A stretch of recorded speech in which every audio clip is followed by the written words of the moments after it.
वास्तुशास्त्र ही अंधश्रद्धा आहे की एक वैज्ञानिक कारण त्याच्या मागं दडलेलं आहे? हे अंधश्रद्धा तर बिलकुल नाहीये, हे एक प्रॉपर विज्ञान आहे. सगळ्यात महत्वाचा प्रॉब्लेम असतो घरात की पैसा खूप येतोय पण पैसा टिकतच नाही. तर त्यासाठी तुम्ही काय सांगाल? आपल्या घरातही एखादी जागा असते की तिथे आपण खूप वेळ छान घालवतो, परंतु एखादी जागा अशी असते की तिथे आपण जातच नाही, तिथे जायची इच्छाच होत नाही. मोबाईल, वायफाय, लॅपटॉप यासारख्या आधुनिक उपकरणामुळे घराच्या एनर्जीमध्ये काही चेंजेस होतात का? नक्कीच नक्कीच, म्हणजे हे आधुनिक उपकरण इतके इफेक्टिव्ह आहेत. घरातील कुठल्या 3 चुका टाळायला पाहिजेत ज्यामुळे सकारात्मक ऊर्जा कमी होते, कंटिन्युअस आजारी पडणे किंवा मानसिक स्वस्थ? सो ह्या सगळ्या जर गोष्टी एवढ्या निगेटिव्ह जात असेल तर सर्वात पहिल्यांदा कुठली ऊर्जा चेक करायला पाहिजे? नॉर्थ आणि ईस्ट याचा कॉर्नर हा अत्यंत सेन्सिटिव्ह असतो.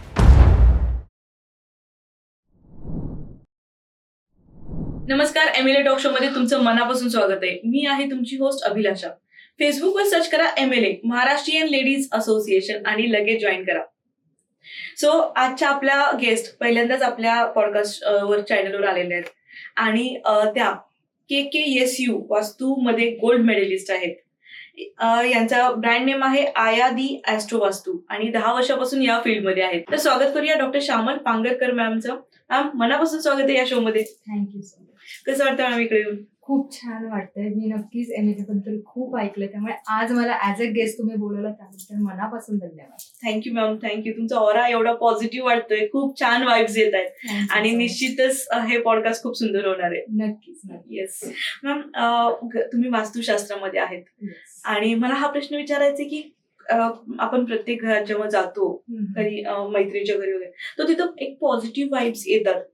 तर किंवा आणि कुठे कुठे गेल्यानंतर एक अस्वस्थता किंवा असं डिप्रेशन सारखं वाटतं.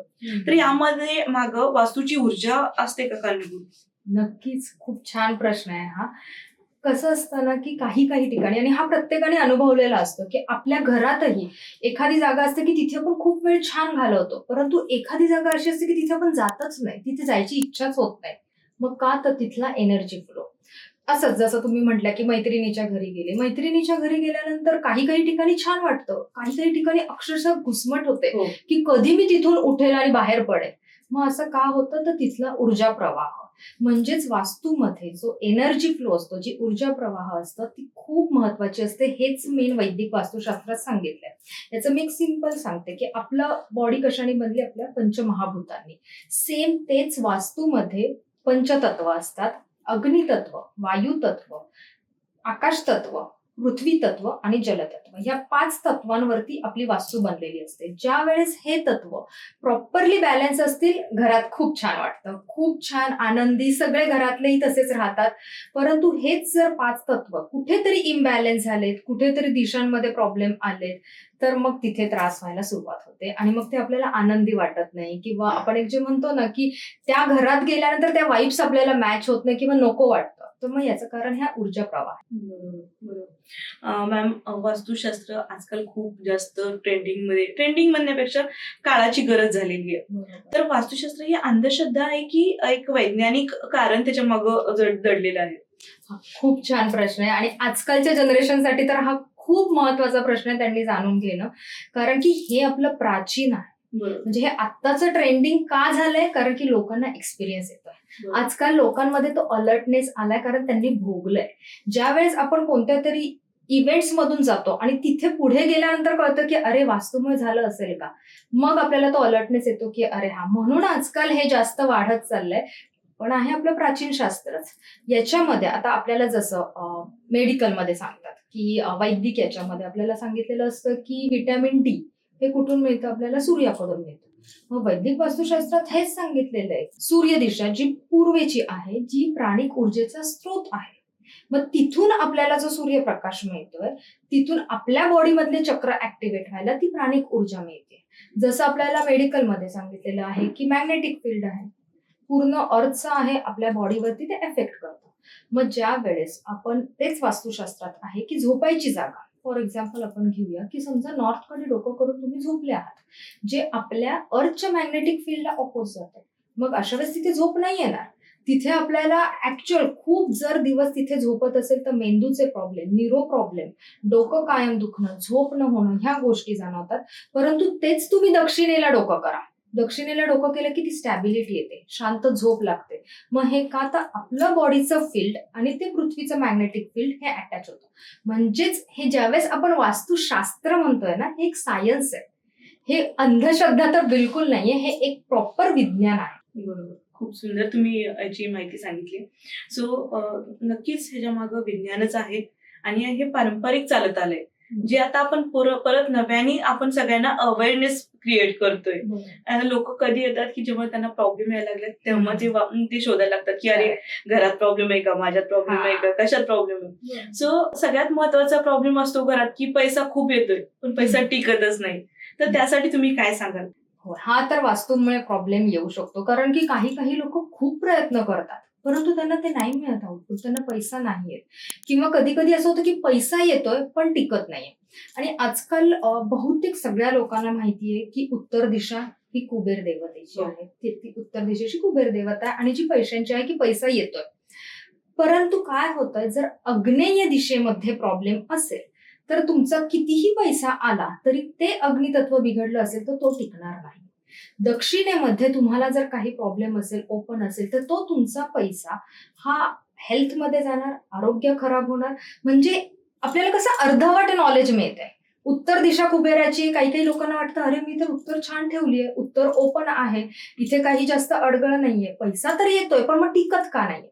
मग त्यावेळेस तुम्ही आग्नेय दिशा बघितलीये का, तो ऍक्सेस बघितलाय का, ते तत्व बघितलंय का, हे इम्बॅलन्स झालं तर पैसा टिकायला प्रॉब्लेम होतो. म्हणजेच प्रत्येक गोष्टीला ही एनर्जी झोन हे प्रत्येक दिशेच्या एनर्जीवरती अवलंबून आहे. सुपर. सो प्रत्येक घरामध्ये वायफाय आता सध्याच्या घडीला. हो. सो मोबाईल, वायफाय, लॅपटॉप यासारख्या आधुनिक उपकरणामुळे घराच्या एनर्जीमध्ये काही चेंजेस होतात का? नक्कीच. म्हणजे हे आधुनिक उपकरण इतके इफेक्टिव्ह आहेत. म्हणजे मी तुम्हाला खरं सांगते, मी प्रत्येक वास्तू व्हिजिटला गेले की माझ्या चेक पॉइंट्स मध्ये हा पॉइंट असतोच की आजूबाजूला मोबाईलचं टॉवर आहे का, उच्च दाबाच्या वायर आहेत का, देन इव्हन स्मशानभूमी आहे का, मंदिर आहे का, हॉस्पिटल आहे का, ह्या सुद्धा एनर्जीज अफेक्ट करतात. सो आता ज्या गोष्टी आपण हलवू शकत नाहीये त्याच्यावर बट ऑब्व्हियसली आपण की करणार रेमेडीज. परंतु वायफाय जर तुमच्या घरात असेल, बेडरूम मध्ये ठेवू नका, कारण की झोप लागत नाही. त्या इलेक्ट्रोमॅग्नेटिक वेव्स आपल्या बॉडीवरती अफेक्ट करतात. कधी झोपताना मोबाईल जवळ ठेवून झोपायचा नाही, मेंदूपाशी मोबाईल ठेवून झोपायचंच नाही. म्हणजे ह्या काही गोष्टी ज्या आपण करू शकतोय ना, ह्या नक्की करायच्या. जे आपण हलवू शकत नाहीये त्याच्यावरती रेमेडीज कराव्या. सुपर. सो तुम्ही एक आता गोष्ट बोलली की तुम्ही जेव्हा घराची व्हिजिट करता, वास्तू व्हिजिट करता, ऑफिस व्हिजिट करता, सो आपण एक सिक्वेन्स न जाऊ की घराची व्हिजिट केल्यानंतर तुम्ही सर्वात पहिल्यांदा काय काय पाहता, काय काय तुमची चेकलिस्ट असते? माझी भरपूर मोठी चेकलिस्ट आहे. म्हणजे मी अशी एक लिस्टच घेऊन जाते, कारण माझा प्रत्येक वास्तूचा एक रिपोर्ट निघतो. त्या रिपोर्टमध्ये म्हणजे त्यांच्या घराच्या एंट्री पासून, कारण मुख्य दरवाजा काय आहे तर प्रत्येक गोष्ट आपल्या घरात येण्यासाठी आपण काय म्हणतो, पूर्वी सांगायचे की लक्ष्मी आपल्या मुख्य दरवाजातून येते. म्हणजे अगदी मुख्य दरवाजापासून तर पूर्ण घराचं एक मी सिंपल सांगते, सिंपल लेमॅन लँग्वेज मध्ये, की पूर्ण वास्तू हे, आता मी घरात राहतीये तर माझी ती फ्लॅट मधली आहे, परंतु आजूबाजूचा एरिया आहे त्या बिल्डिंग मधली ही वास्तू, त्या बिल्डिंगची, कारण की ज्यावेळेस सेप्टिक टँक म्हणतोय, ज्यावेळेस पाण्याची टाकी म्हणतोय, याही गोष्टी खूप इफेक्टिव्ह असतात. प्लस जिओपॅथिक स्ट्रेस असेल तर तिथपासून सगळं मी चेक करते की प्रत्येक घरामध्ये मेन दरवाजापासून तर पूर्ण खालच्या एंट्री पर्यंत काय आहे. ओके. आणि ऑफिसच्या बाबतीत काय सांगाल तुम्ही? ऑफिस आपलं मेन काय असतं, बिझनेस वाढला पाहिजे, क्लायंट्स आले पाहिजे, आलेले क्लायंट्स टिकले पाहिजे, नवीन कॉन्टॅक्ट वाढले पाहिजे. मग ह्या सगळ्या गोष्टींसाठी आपल्याला कोणता झोन ऍक्टिव्हेट करायचा आहे, आपली कोणती दिशा ऍक्टिव्हेट झाल्यानंतर क्लायंट्स येणार आहे, कोणत्या दिशेमध्ये आपण काही गोष्टी किंवा काही रेमेडीज केल्यानंतर ती ऍक्टिव्हेट केल्यावर ते क्लायंट्स टिकणार आहेत. जसं आपण म्हणू शकतो की पूर्व दिशा ही जर चांगली असेल ना, तुमचे सोशल कनेक्ट खूप छान होतात. पूर्व दिशा ऍक्टिव्हेट करा, इंद्र देवता आहे तिथे, तुम्हाला खूप छान म्हणजे आपण म्हणतो ना, नाव चांगलं, नाव नेम फेम सगळं मिळेल. दक्षिण दिशा खूप लोक म्हणतात की वाईट आहे, पण नेम फेम साठी दक्षिण दिशा उत्तम आहे. म्हणजे दक्षिण दिशेचा एंट्रन्स आहे, सगळ्यांमध्ये मान्यता आहे की ती यमाची दिशा आहे आणि तिथे नाही एंट्रन्स पाहिजे. परंतु दक्षिण दिशेमध्ये गृहक्षत हे जे पद आहे त्याला महाद्वार म्हणतात. ते जर तुमचा एंट्रन्स असेल तर तुमची भरभराट होते. ओके. सो मी प्रत्येक वास्तूचे जे तज्ञ येतात तर त्यांच्याकडनं आपण ऐकले की मी प्रत्येक वेळेस त्यांना हा प्रश्न विचारते की दक्षिण दिशा खूप वाईट मानली जाते की दरवाजा नसायला पाहिजे, मग त्याची रेमेडीज काही करून घेतात. सो जर समजा तुम्ही एखाद्या वास्तू व्हिजिटला गेलात आणि तिथं दिसलं की दक्षिण दरवाजा आहे आणि त्यांना फॅमिलीमध्ये कंटिन्युअस आजारी पडतायत, पैसा टिकत नाहीये, सो अशा वेळेस तुम्ही काय रेमेडी सजेस्ट करता? भरपूर रेमेडीज आहेत. म्हणजे आपल्या वैदिक वास्तुशास्त्रामध्ये अगदी रत्नसंस्कारापासून धान्य संस्कार, धातू संस्कार, वनस्पती, जडीबुटी संस्कार, त्या दिशेमध्ये ती एनर्जी ऍक्टिव्हेट करायची.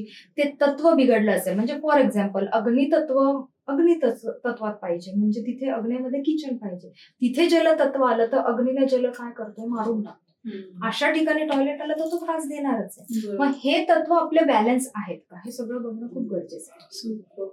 सो घरातील कुठल्या 3 चुका टाळायला पाहिजेत ज्यामुळं सकारात्मक ऊर्जा कमी होते? ओके, आता मी एक आपल्या ग्रंथाचा आधार देते. आपल्याकडे एक प्राचीन ग्रंथ आहे समरांग सूत्र, ज्याच्यामध्ये 16 महादोष सांगितले. त्यातले मी 3 आता तुम्ही विचारताय म्हणून सांगते, आता एवढे सगळे नाही सांगताय ना. सो 3 महादोष आहेत. त्याच्यामध्ये सगळ्यात पहिलं म्हणजे ईशान्येमध्ये टॉयलेट आहे. ईश तत्व आहे. नॉर्थ आणि ईस्ट याचा कॉर्नर हा अत्यंत सेन्सिटिव्ह असतो, कारण की एक प्राणिक ऊर्जा एक जैविक ऊर्जेचा असतो, दोन्ही एका ठिकाणी येतात, तो खूप सेन्सिटिव्ह होतो. तिथे टॉयलेट आलं तर घरात आरोग्याच्या तक्रारी येणारच. त्याच्यानंतरचा पुढचा ऍक्सेस घेऊन आपण आलो तर ब्रह्मस्थानात. ब्रह्मस्थानात जर काही दोष असेल, पिलर्स असतील, त्यातही मर्मस्थानामध्ये काही दोष असेल, तिथे टॉयलेट असेल, पाणी, खड्डा ह्या गोष्टी असतील तर ब्रह्मस्थान बिघडल्यानंतर घरामध्ये प्रत्येक गोष्ट म्हणजे आरोग्य असेल, पैसा असेल, सुख समृद्धी याच्यावरती त्याचा इफेक्ट होणार. तोच ऍक्सेस पुढे गेल्यानंतर साऊथ वेस्ट येते म्हणजे नैऋत्य दिशा.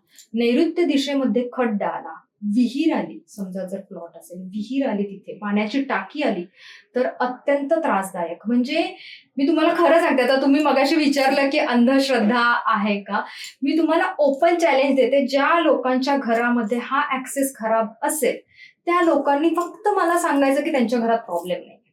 म्हणजे जिथे आपण नॉर्थ ईस्ट, ब्रह्मस्थान आणि साऊथ वेस्ट हा ऍक्सेस पूर्ण जर खराब झालेला असेल तर तिथे 45 दिवसात लोकांना दिसायला लागतं की काहीतरी गडबड होती. कारण की हे आपल्या वैदिक वास्तुशास्त्रात लिहिलेलं आहे, या ग्रंथात लिहिले की हे दोष नसायला पाहिजे. मग आरोग्य असेल, मानसिक स्वास्थ्य असेल, संपत्ती असेल, म्हणजे कोणत्याच गोष्टींमध्ये आपल्याला सुख नाही मिळत. बरोबर.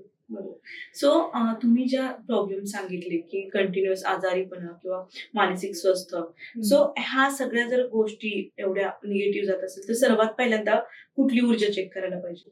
मी आता जसं म्हटलं, एक थेरी ऑफ काउंट्स नुसार साऊथ वेस्ट आणि नॉर्थ ईस्ट हा पूर्ण ऍक्सेस खूप म्हणजे सेन्सिटिव्ह मानला जातो. नॉर्थ ईस्ट हा +6 मध्ये जातो आणि साऊथ वेस्ट हा -8 मध्ये जातो. सो हे 2 पॉइंट्स चेक करणं अत्यंत गरजेचं आहे, कारण हे खूप सेन्सिटिव्ह पॉइंट्स आहेत. म्हणजे नॉर्थ ईस्ट मध्ये खूप लोक म्हणतात टॉयलेटला रेमेडी करू, पण नाही फरक पडत. काही गोष्टी अशा आहेत ना की जिथे तो फॉर्म असेल ना तर त्रास होतो. तो फॉर्म चेंज झाल्याशिवाय तुम्हाला इफेक्ट नाही दिसणार. सो आयादी अॅस्ट्रो वास्तू मध्ये ऍस्ट्रो काय रोल करतोय? आता ज्या वेळेस मी कोणतीही वास्तू बघायला जाते तर बट ऑब्विस आहे की त्या व्यक्तीची जो ओनर आहे त्याची पत्रिका बघून त्याची कोणती दशा चालू आहे. फॉर एक्झाम्पल आपलं 100% आपलं जर लाईफ घेतलं तर एक सिंपल सांगते, 33.33 हे दशा म्हणजे त्या व्यक्तीच्या पत्रिकेत त्याची जी काही दशा चालू आहे त्या पत्रिकेत त्याचे जे काही ग्रहांची प्लेसमेंट्स आहेत त्यानुसार 33.33 ही दिशा म्हणजे हे वास्तू, ज्या वास्तूमध्ये तो राहतोय त्याचा इफेक्ट त्याला तो पडणार आहे. आणि शेवटचा म्हणजे देवता, जी काही त्याची उपासना आहे, जे त्याचे आपण म्हणू शकतो क्रियाशील कर्म आहे त्यानुसार त्याचं भविष्य घडतं. सो ह्या सगळ्या याच्यावरती त्या माणसाचं पूर्ण लाईफ अवलंबून असतं. वाव, मस्त. सो तुम्ही ऍस्ट्रो पण करताय, टॅरोट पण करताय? येस, टॅरो कार्ड रिडिंग मध्ये 94.3 FM वरती ऍज अ महाराष्ट्रातील बेस्ट टॅरो कार्ड रीडर म्हणून माझी मुलाखत झाली. अरे वा, सुपर. सो हे सगळ्याची सुरुवात कशी झाली होती?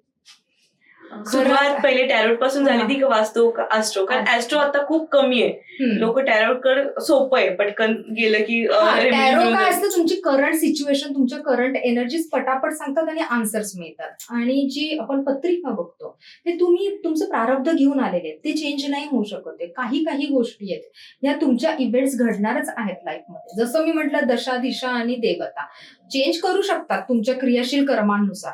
पण एक आपण म्हणतो ना की पाऊस पडणार असेल तर आपण फक्त छत्री घेऊन जाऊ शकतो, पावसाला नाही थांबवू शकत. बरोबर. सो तुमच्या पत्रिकेत जर ते योग आहे, ते दोष आहेत, तर ते थोडंफार तुम्हाला फेस करावं लागेल. आणि ते मग आपण रेमेडीज करू शकतो, त्याचं थोडंसं आपण कमी करू शकतो त्याचा प्रभाव. ओके. सो माझा प्रश्न परत तिथंच आहे की तुम्ही सुरुवात कशी केली? पहिले वास्तूपासून खरं केली? सांगू का, मी ऍक्च्युली अमेरिकेत होती. मी न्यूयॉर्क मध्ये जॉब करत होती. मी बरं. IT मध्ये होती, फायनान्स डिपार्टमेंटला. आणि मग तिकडून म्हणजे अमेरिकेत पण मी बघितलंय की असं नाहीये की हे फक्त इंडिया पुरतं आहे. म्हणजे मी जे म्हणते ना की साऊथ नॉर्थ पोल हा प्रत्येक देशाला इफेक्ट करतोच आहे. मी तिकडे होते, तिथेही खूप प्रॉब्लेम्स होते. नंतर मी डिलिव्हरीसाठी इंडियामध्ये आले. आणि मग इंडियामध्ये आल्यानंतर की आता मी त्यावेळेस प्रेग्नेंटच होते, त्यामुळे लगेच काही जॉब मीही करणार नव्हती. आणि प्रेग्नेंट असल्यामुळे मी मध्ये मग 5 वर्ष ब्रेकच घ्यायचा ठरवला. आणि मग त्याच्यामध्ये मी ह्या सगळ्या डिग्री घेतल्या. मग मी ज्योतिष विशारद झाले, मी डॉक्टरेट केलं, अंक विशारद, न्यूमरोलॉजिस्ट पण आहे, टॅरो कार्ड रीडिंग केलं, इव्हन रत्न विशारद आहे. आणि ह्या सगळ्यांच्या पाठीमागे माझी आई आहे, जी ज्योतिष शास्त्री आहे, शुभांगिनी पांगारकर. वाव, खूपच सुंदर. मॅम, तुम्ही डॉक्टर शामल, तुम्ही आज वास्तू आणि ऊर्जाबाबतचे अनेक गैरसमज दूर केलेत आणि अतिशय उपयुक्त माहिती तुम्ही सगळ्यांना दिली. नवीन Thank you. गोष्टी समजल्या मला की सकारात्मक आणि नकारात्मक किंवा सगळ्या ऊर्जा कशा चेक करायच्या. त्यासोबत तुम्ही खूप चांगल्या गोष्टी आमच्या दर्शकासोबत किंवा आपल्या एमएलएच्या मेंबर सोबत तुम्ही शेअर केल्यात. त्याबद्दल आणि तुम्ही आज इथे आल्याबद्दल मनापासून धन्यवाद. Thank you so much. थँक्यू.